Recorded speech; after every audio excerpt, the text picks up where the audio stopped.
politique mu nekk loo xamante ne fii ci Sénégal dafa bëri coow politique nekk aar boo xamante ne aar bu am solo la ndaxte ñi nga xamante ne tey jii ñoo créer politique dañ dem ba def ko ab science ñu koy jàngale fii ci Sénégal nag mu nekk réew moo xamante ne politique ñu ci bëri dañ ko jàppee rek dugg ci ngir am ci alal wala sax tisse ci ay privilèges waaye nag am na ñoo xamante ni ñoom dañoo jàpp ni que ni comme nu ko Jean-Jacques Rousseau waxee woon maanaam l'art de bien gérer la cité loolay politique.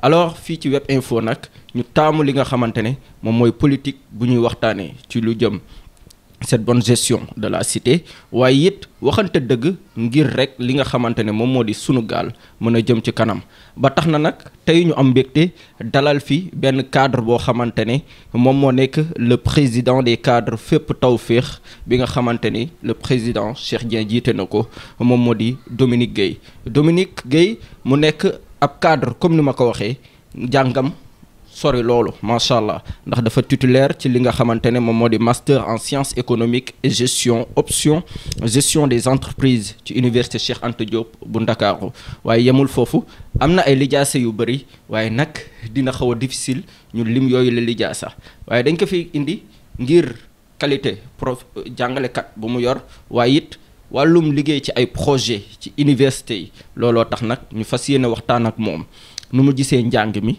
waaye nu mu gisee politique bi nu mu gisee taxaw bu muy taxaw fi nga xamante ne moom moo di fépp Tawfekh ak mouvance présidentielle bi nga xamante ne ci lañ bokk looloo tax ñu dalal ko monsieur Dominique Gueye ñi ngi am mbégte bu baax di la dalal fii ci Web Info. voilà maa ngi leen nuyu Souleymane di leen remercier ci invitation bi qui est assez importante actuellement ci situation politique bu ñu nekk. yëkkatil tuuti micro bi s'il vous plaît. ci situation politique bu ñu nekk c'est assez important que ay cadres di ñëw di wax seen xalaat ci situation politique. situation politique bi bu ñu amee cadres yi dañuy njëkk a profité ak ñoom laaj leen surtout nag li nga xamante ne moom moo di seen ànd ak ñi nga xamante ne ñoom ñoo di mouvance présidentielle bi gis nañ ni que ni ci ab déclaration boo xamante ne à l'interne la Ousmane Sonko daf ko wax. coow li nga xamante ne gis nañ ko ñu démettre ki nga xamante ne mooy seen njiit Cheikh Dieng alors tey jii nii lan moo leen poussé ngeen continuer di soutenir Pastef di soutenir Diomaye président ak problème yi ngeen am ak ñoom. voilà donc ñun ñu ngi ci coalition Diomaye président bu indi woon le président Bassirou Diomaye Faye à la présidence donc ci benn logique lañ ne ñun rupture lañ woote. te amoon nañ programme ba doon jëm ci élection yi amoon nañ programme mais programme dafa xawoon ñuru ak programme waa Pastef donc programme bi c'était quoi c'était la rupture anti-système ñun ci loolu lañ nekk donc jéem a defaraat dëkk bi parce que ñun toog nañu par exemple man je suis un cadre toog naa pendant des années defuma politique mais maa ngi doon déglu lu jëm ci lu ñuy wax yëpp ci politique mais bu ma ci duggee c'est parce que j'ai senti pour la première fois que mën nañ am benn changement dans la rupture dans une façon ñu doon def politique moo tax ma dugg ci te aujourd'hui avec les législatives bien qu'il y a eu des problèmes entre-temps mais ñun on n'a pas de problème avec waa Pastef. kon ngeen amal problème. donc comme le président l'a toujours dit problème lañ am ak Cheikh Tidiane Dièye. ci doxal ci liggéey bi la c'est pas un problème de personne ci façon lu ñuy liggéey. je crois que booy def jubanti y a de ces choses waroo ko def te seen président ci loolu la doon dox te ñu koy si jàppale. c'est un homme de terrain il a résolu beaucoup de problèmes. donc bu amee problème ak Cheikh Tidiane Dièye ci liggéey bi ñun ñu ngi si rafetlu parce que c'est un travail qui est correct mooy lu population di xaar ci ñun. mais ce qui est bizarre moom mooy semaine bi ñu génn ki nga xamante ne moom moo di docteur Cheikh Dieng.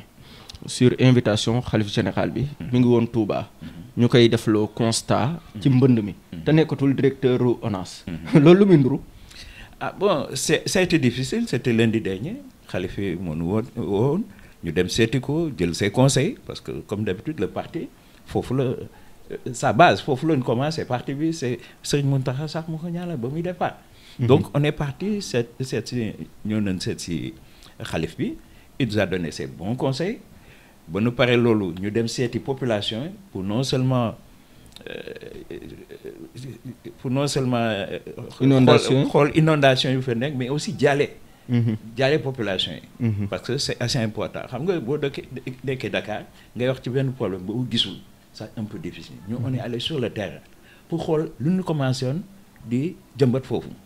lan la jox et je me rappelle ba ñu ñëwee on est venu dans un quartier comme Guédé population yi dañ daw ci ndox bi pour ñëw traverser pour ñëw ñu ne ñoom ils sont comme dans une île am na fenn fu ñuy jaar sont venus nous voir te man ba ma déggee population yi sama xol sedd na j'étais pas allé ces derniers temps à Touba mais sama xol sedd na parce que population yi lu ñu wax ci président bi ak liggéey bu mu sàmm mais malheureusement yàlla moo def liggéey bi foofu la yeer mais aujourd'hui boo déggee lu mu waxoon yépp gis nañ ko les populations à Touba il faut maîtriser les docteurs dafa maîtriser situation même ici à Dakar vous n'avez pas entendu d'inondation la zone de captage on n'a pas entendu d'inondation am na lu tax parce que pour la première fois gars yi def nañu curage yi normalement avant ay taf yëngal loon mais vous avez constaté que maintenant affaire yi ñu ngi résoudre et président c'est pas aujourd'hui la ko commencé def commencé woon na ko def ak Djiddah Thiaroye Kao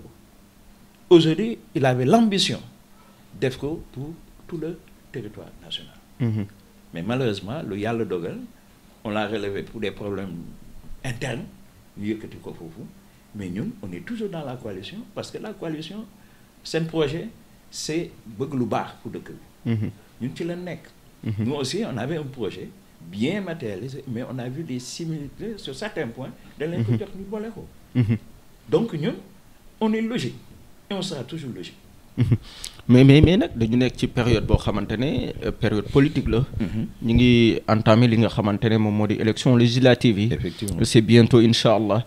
ñu gis ni que ni Pastef dafa demal boppam. sans Diomaye président. alors yéen ñi nga xamante ne ci Diomaye président ngeen ne da ngeen di soutenir Pastef. pourquoi. voilà c'est toujours dans la logique d'un projet. parce que ñun mais logique boo xamante ne duñu leen ci boole mukk. voilà c'est-à-dire ni nga ko waxee c'est pas comme ça c'est-à-dire dañ dem sur la propre bannière man je les comprends sur la bannière Pastef je les comprends il faut ñu sécuriser seen député yi. kon la communication moo baaxul woon peut-être. voilà peut-être c'est ça qu'on n'a pas pu expliquer moo tax nga gis am na ñenn ñu mer dès le départ mais après ba ñu déggee ils sont revenus mais il y a des frustrations lépp war nañ ko waxtaan. si on l'avait expliqué waxtaan ko bien avant on aurait compris. man si j'étais à la place waa Pastef noonu lay def parce qu'il faut sécuriser on a vu le cas avec Yewwi Askan Wi ñu nekkoon ci biir après rocceeku. mais ñoom ils veulent une majorité et cette majorité elle fait qu'elle soit unie et cohérente donc aujourd'hui ci Pastef la ñu def mais ça n'empêche pas ay yenn alliés dañ leen dugal ci biir. parmi les postes à la députation. mais c'est la communication qu'il fallait améliorer. alors tey jii nii foofu noonu tamit ça fait défaut parce que boo xoolee am na ay frustration am na ñoo xamante ne aussi génn nañu est-ce que c'est pas le moment de consolider Diomaye président comme ni ko Benno Bokk Yaakaar amee woon pendant 12 ans parce que tamit nekk au pouvoir ne veut pas dire que ni tout est acquis parce que tamit ces alliés yi nga xamante ne dañuy dem de gauche à droite loolu mën na yàq lu bari ci futur ci lendemain wu politique gu Pastef wala Diomaye président aussi. Effectivement moi j'ai toujours demandé loolu laa mos a laaj même parfois seen bureau politique bu New York je demande toujours coalition les leaders lan la ñuy def il faut que ñu organiser ko nous ne sommes pas une coalition pour wut ay postes di nga ko gis ci législative yi postes c'est pas les postes qui nous intéressent c'est le changement de ce pays et qui dit changement à n'importe quelle station fu nga nekk war nga ko mën def ñun xëccoo nu poste et moi je me dis dinañ jàppale coalition bi la coalition Pastef dinañ ko jàppale ba mu yegg si li mu doon wut mooy am benn majorité confortable mu xam ni mën na gouverner parce que mënuñu toog nommer benn président te duñ ko jox les outils pour mu liggéey te en faisant cette majorité en obtenant cette majorité ça leur permettra de dérouler leur politique ñu gis projet bi lan la Sénégal yi mën évaluer mais bu ñu joxee bopp te joxe des choses mais ça ne sert à rien si on donne un véhicule sans essence ça ne sert à rien il faut être cohérent ñun on n'a pas d'autre possibilité que continuer parce que les cycles on a nommé un président il faut nommer une assemblée pour pouvoir dérouler. est-ce que ce sera facile parce que tamit assemblée bi tey jii nii ñi ngi koy wuti jiwaat ñu gis ni que ni il y aura même le retour du président Macky Sall. il y a même des coalitions triple XL yoo xamante ne vraiment tey jii nii mën nañ taxaw jàmmarloo aussi Pastef. Effectivement, ce sera difficile. C'est pour ça que j'ai dit que pour ñu yegg atteindre son objectif il faut être unis ñu nekk benn. yéen bëgg ngeen ko mais est-ce que gars yi bëgg nañ ko. Non gis nga wax naa la ko tout à l'heure au départ waa Pastef je les comprends xam naa fu ñuy dox ñun si on était au pouvoir on aurait fait la même chose. Yaa vu parce que l'histoire nous a montré que parfois des blocs qui se sont créés se sont disloqués. Et là chaque fois doo mën dérouler réellement ce politique. Donc aujourd'hui si on prend même les alliés et rentrent dans cette coalition Pastef mais c'est Pastef qui est parti boo ci d'accord dañ ci génn. Moi c'est ce que je comprends quand on n'est pas d'accord avec des idées on sort mais duñ dogg ci biir nekk di def ay yenn non ça la politique politicienne war nañ ko bàyyi. Il faut qu'on aille vers des ruptures. Aujourd'hui Pastef mën na jël tous les postes de députés jox ko ay waa Pastef nous ça nous gêne pas l'essentiel on a voté pour un projet il faut que ce projet se déroule et ce projet est basé sur des ruptures. Ruptures yooyu moom la ñu bëgg a gis. Maintenant ku koy doxal c'est pas une question de personne il faut que déjà ces personnes-là soient des personnes assez responsables xam ne lu tax ñu nekk fii si on part vers les élections législatives c'est des députés mais pas n'importe quel député il faut qu'on relève le niveau de ces députés. Parce que l'Assemblée qui vient de passer vraiment ça nous a laissé vraiment une mauvaise image. Très mauvaise. Alors professeur wala boog président. Je pense que ni boobooy gën a dox parce que tey jii dañu la invité en tant que président des cadres de Fépp Tawfekh nga nekk aussi dans l'enseignement di jàngal ay ndaw ay jeunes surtout dans les universités ngay def ay conférences yu bëri mënuñu la am fii te duñu waxtaan ak yow ci lu jëm ci wàllum njàng mi njàngale mi surtout daara yi kaw yi yow gisoo ni que ni dañu war a tëggaat le système éducatif surtout ci daara yi kaw yi. Voilà effectivement comme nu nga ko waxee jàng bi lu am importance ci dëkk bi man je suis enseignant ça fait déjà près de 25 ans maa ngi jàngale dans plusieurs établissements d'enseignement supérieur privé université et man maa ngi ak ndaw yi lu ñu soxla xam nañu ko. Il y a des programmes exactement. Non jeunes yi ils ont envie tekki muy tekki mooy lan muy arriver à se prendre en charge dimbali seen parents. wax nga moobu mais il y a quelque chose ak Jules bëgg seen biir xol tekki. Voilà am na leen lu changé xam nga ñun à l'époque on se mariait très tôt on faisait des enfants très tôt bu ñu yeggee retraite gosses yaa ngi déjà ils sont près de 30 ans di liggéey y avait pas de problème mais aujourd'hui les gens il y a un changement démographique sociologique les gens se marient de plus en plus tard bu ñu dem retraite nga gis seen gosses yi ils sont en classe de première seconde ils ne peuvent rien apporter à leurs parents man qui suis enseignant matin bi di soir maa ngi xool ci biir classe yi gosses yi di ñëw jànge dagg seen jànge ndax dem wuti liggéey lu ñu yóbbu seen kër parce que pression bi est trop forte mënoo toog gis sa pap gis sa yaay di kërti à un certain âge yow ngay wax ngay toog di jàngi ça pose un problème parfois ils n'ont même pas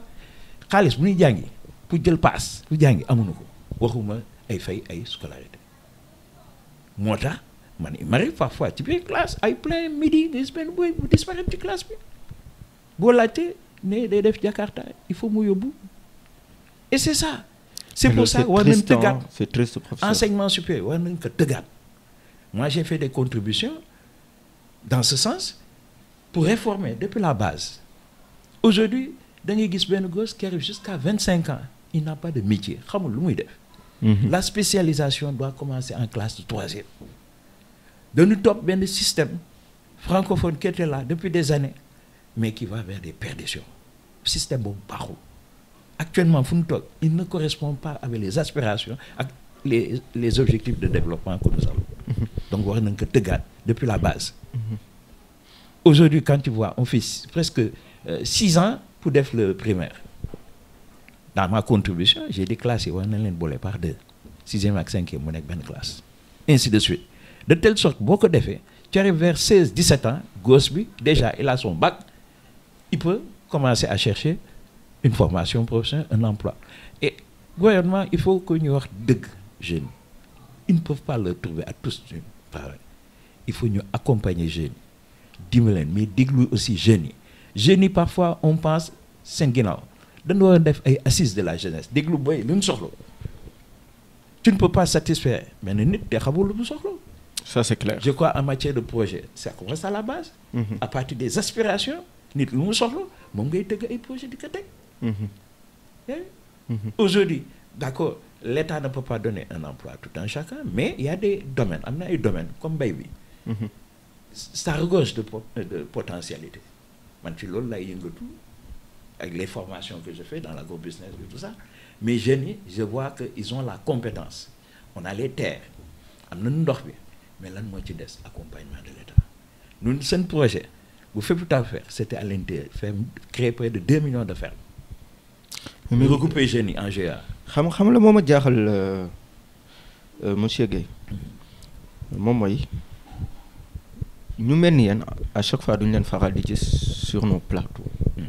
Alors vous pouvez parler avec cette jeunesse là bi nga xamante ne dafa perdre espoir. Cette jeunesse là bi nga xamante ne day jël gaal gi.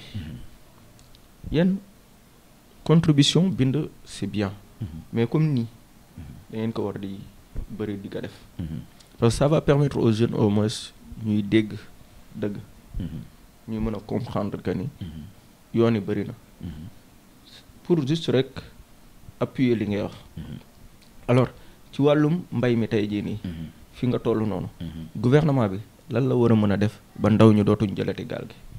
Voilà par exemple pour mbay bi man mes idées balaa may dugg sax ci politique idée yooyu la parce que seen développement économique dafa war a commencer ci base bi mooy le secteur primaire jëm ci secteur secondaire après tertiaire ñun ñu commencé on a développé un secteur tertiaire mooy jënd ak jaay moom la gën a développé mais la base aujourd'hui mu ngi rattrapé lu tax dëkk bi métti c'est qu'on consomme ce que nous produisons.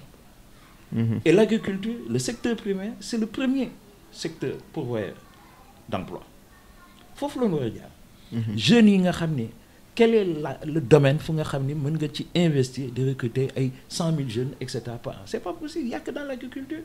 Et on a chaque année plus de 200 000 diplômés. Mais état bi mënu leen jël.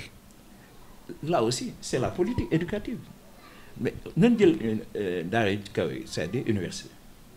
Université xoolal ñaata étudiants ñooy dugg université chaque année c'est près de 75 000 étudiants mais war nañ def ay audit xool def benn diagnostic lan la ñuy indi réew mi quand tu prends pàccu budget yu état dañ ciy dugal une bonne partie de nos ressources ci jàngale bi mais lan lay indi. war nañ toogaat Côte d'Ivoire toog na xoolaat son système éducatif ñu ngi dugal dem université. Université, quand tu vois un étudiant de l'université, il te fait 5 ans, 6 ans, vous gagnez des chômeurs. Il n'a pas de métier. L'université, ce n'est pas pour l'entreprise. L'université, pour Djangaleville, pour la recherche. Il faut nous donner la formation professionnelle. Un jeune, tu lui donnes un métier, mais tu l'as sauvé. Et surtout, aller vers des secteurs, gauche bi soxlul toog di xaar état pour ñu financer ko avec xam-xam man j'ai vu des étudiants parfois ak xam-xam ils font des études en informatique etc. commencent à faire application di ko jaay créer seen start-up di dem. Mais nous n'avons pas cette culture là tamit. Mais c'est là où on doit aller. yéen a war a def loolu yéen a war a surtout les contributions mu doon une politique boo xamante ne de lavage de cerveau lay doon peut-être. One guy c'est possible. C'est très possible, mais il faut affronter les problèmes. Moi, je vois un étudiant qui fait une université, pas une université, un master, une formation professionnelle. C'est un gâchis. On dépense des milliards et des milliards dans un système qui n'est pas performant. Alors qu'aujourd'hui, efficacité, efficience, il y a du gaspillage.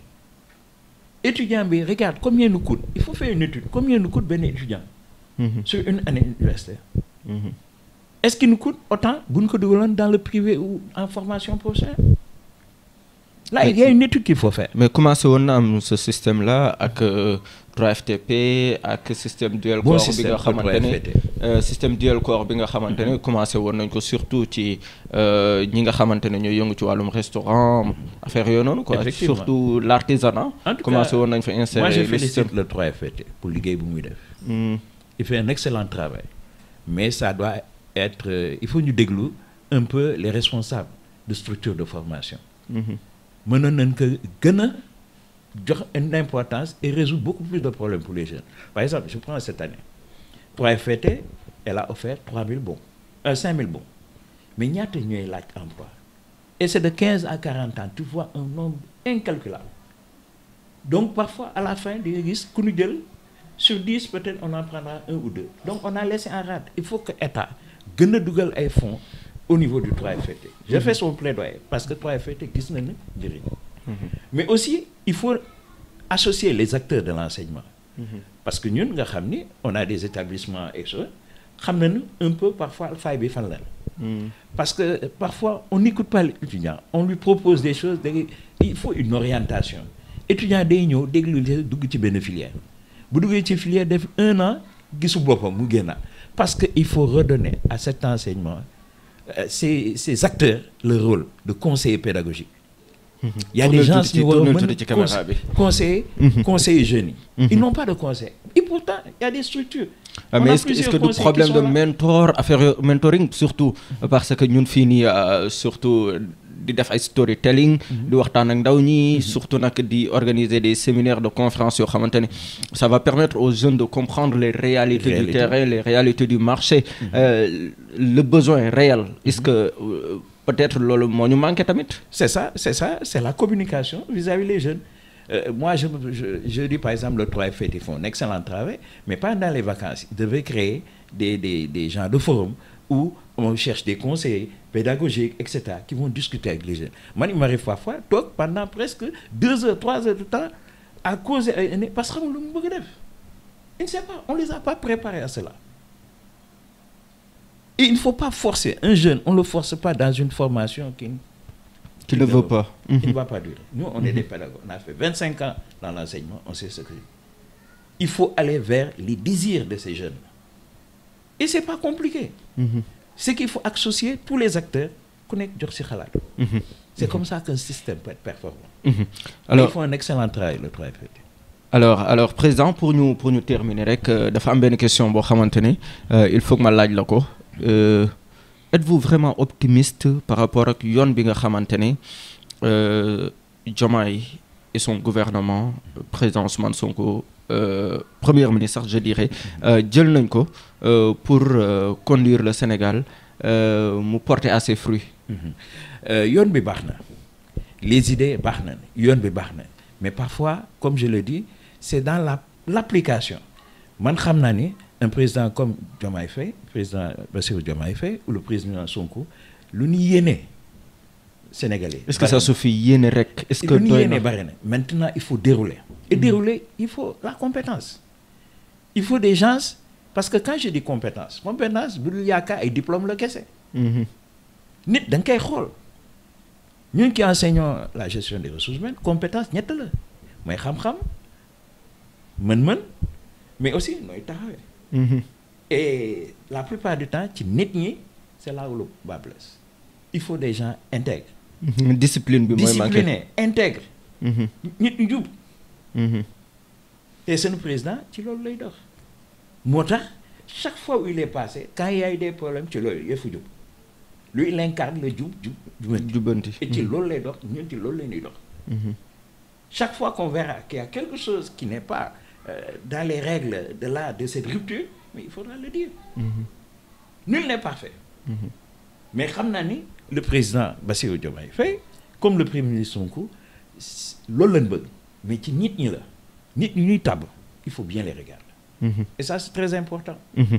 Alors c'est important, président, parce que nit ñi ñu incarner le système. Parce que il y a pas de de personnes sans le système tey jii nii bu ñu waxee système nit ñee tax donc bu ñu nee dañuy bale système bi c'est parce que il y aura d'autres personnes qui vont venir fekkee dañuy adopter les mêmes comportements ça ne va servir à rien donc li ci am solo moom mooy nit ñi jubbanti comme ni ko slogan bi nga xamante ne moom la gouvernement bi teg gars yi jëm ci addu di la jaajëfal président di am mbégte bu baax di la fi dalal te di remercier bu baax le président docteur Cheikh Dieng mi nga xamante ne je le connais très bien mu nekk nit ku baax nit ku oyof honnêtement mu nekk koo xamante ne dans ma commune jiite na fa ñaari yoon mais aussi ci wàllum xam luñ ko joxoon ci ONAS je peux en témoigner xam na ko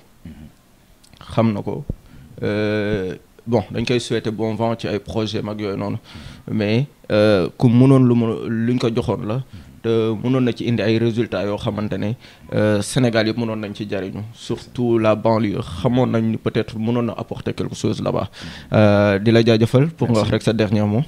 Alors donc maa ngi leen di remercier ci invitation bi j'ai dit ay genre émission bi c'est assez important man tàmmuma dem ci yenn plateau yi parce que je n'aime pas trop discussion inutile. Les polémiques. man yooyu man doxuma ci. C'est vrai. Mais quand il s'agit d'apporter des idées. Faire comprendre des choses, faire avancer les choses ñu ngi fi. te ñun ci loolu la ñuy dox. Le parti c'est pas parce que docteur Cheikh Dieng on l'a enlevé à la direction de l'ONAS qu'on ne fonctionne pas. Nous, le parti se réunit régulièrement. Les instances se réunissent régulièrement. Chaque fois qu'il y a des décisions, le bureau politique aussi se réunit. Et toujours on est dans l'amélioration. Voilà la vision pour faire améliorer. Parce que am na lu ñu jaay Sénégalais. Loolu nous y tenons. Je vous dis par exemple les législatives on va battre campagne. Bien que on n'a pas de liste. On va battre campagne parce que am na lu ñu gëm. Et chaque fois qu'il faudra parler pour améliorer cela, on sera présent. On n'est pas un parti pour des postes et consorts. On contribue. On est actionnaire. Politiquement, actionnaire. Administrativement, actionnaire. Financièrement dans le parti. dafa am solo loolu di la jaajëfal bu baax président Dominique Gueye ñu fàttani rek yow yaa nekk le président des cadres de Fépp Tawfekh ñi ngi am mbégte bu baax di la jaajëfal surtout ci sa disponibilité ak ni nga répondre ci suñuy questions surtout ak franchise bi c'est important di la jox incha allah yow dig daja parce que yow moom gëm naa ni vous allez être un partenaire de Web Info par rapport à nos débats là parce que voilà xam-xam bi macha allah naw nañ ko ñu ngi lay jaajëfal bu baax. di remercier bu baax équipe technique bi nga xamante ne ñoom ñoo ñu accompagner en démarrant par le DG Sadio Fati Jules l'international Abba le vrai ñu koy jaajëfal